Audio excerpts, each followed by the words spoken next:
বরগুনার একজন অবৈধ এমপি কয়েকবারে সে জনগণের ভোট হরণ করে সিল মেরে সে নিজকে অবৈধভাবে সে নিজকে এমপি ঘোষণা করেছিল এবং সে তার এলাকায় মাদক সহ বিভিন্ন চোরা কারবারিতে সে এলাকাটাকে একটা সন্ত্রাসের রাজত্ব কায়েম করেছিল। সেও একজন ফ্যাসিস্ট হাসিনার অন্যতম সহযোগী। গণভবনে যে বৈঠকগুলো হয়েছিল এমপি এবং মন্ত্রীদের, সে বৈঠকে সে উপস্থিত ছিল এবং এই পরিকল্পনার সহযোগ এবং সহায়তায় এবং ষড়যন্ত্রে সেও জড়িত ছিল।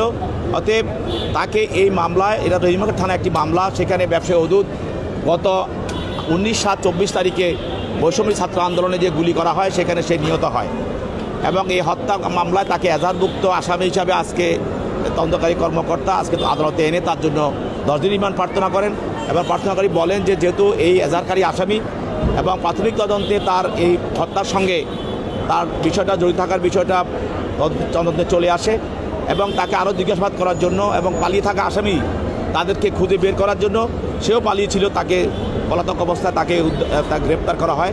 তার বিষয়ের আলামত উদ্ধার এবং আরও যে এই হত্যার সঙ্গে কারা কারা জড়িত সব কিছু জিজ্ঞাসাবাদ করার জন্য তাকে 10 দিনের রিমান্ড প্রার্থনা করেন বিজ্ঞ আদালত। তার পক্ষে তার আইনজীবীরা ছিল, তার আইনজীবীরা তার রিমান্ড বাতিল জামিনে প্রার্থনা করেন। বিজ্ঞ আদালত উভয় পক্ষের বক্তব্য শোনার পর তার বিরুদ্ধে 6 দিনের রিমান্ড মঞ্জুর করে তাকে তদন্তকারী কর্মকর্তার হেফাজতে প্রদান করেন।